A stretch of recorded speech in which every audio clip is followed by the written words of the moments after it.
Go. So good morning, class. Today we are going to be talking about micro-teaching. So first, let's do what is micro-teaching. Micro-teaching is practice teaching in which a student's teacher's teaching of a small class for a short time is videotaped for subsequent evaluation. And that's the definition in Merriam-Webster, which is a little tongue-twisty. But what is the purpose is kind of what it comes down to. And the purpose is to provide teachers with the opportunity for a safe practice of an enlarged cluster of teaching skills while learning how to develop simple single concept lessons in teaching subjects. It also helps develop skills that you need as a teacher and improve both content and methods of teaching overall.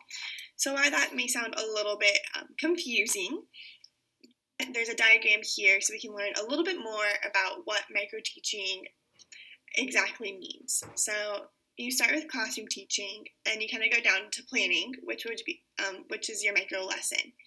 So then you would teach and to implement the skills that you have used or that you want your students to pick up.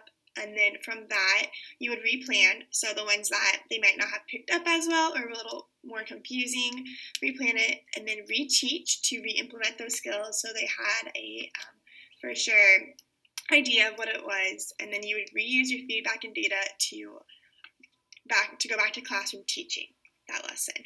So now Claire is going to talk to us about the benefits. All right. So some of the benefits of micro-teaching include just the fact that it sharpens your teaching skills. Micro-teaching provides the opportunity for you to try out something new that you want to use in the classroom before you actually get into the classroom so that your students will benefit from a polished version of the lesson. Another benefit is that it's effective for any level of teaching. It doesn't matter if you are maybe a freshman in college just learning how to be a teacher or if you've been teaching for 20 or more years. You can always do a micro teaching session and learn from that and grow as a teacher from that. Thirdly, it provides opportunities for professional development.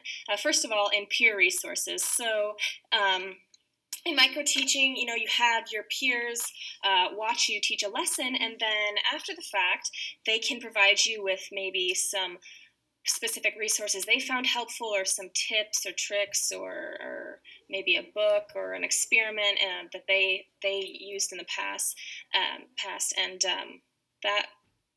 that's a benefit. And another benefit is in the professional networking it provides. So like I said, you have, these peers that are watching you teach, and by keeping in touch with them, you can continue to build each other up as professionals. So you guys might be asking, how does this apply to you? Well, it's better to prepare and critique yourselves now than in the future classroom. So better to understand what needs to be worked on or what skills are not your strong suit in teaching, just so that when you do step into that future classroom, you're ready and able to teach as well. You also always want to keep growing as a professional. You never want to stop, and there are many ways that you can keep doing that. One of those include micro-teaching. Also, just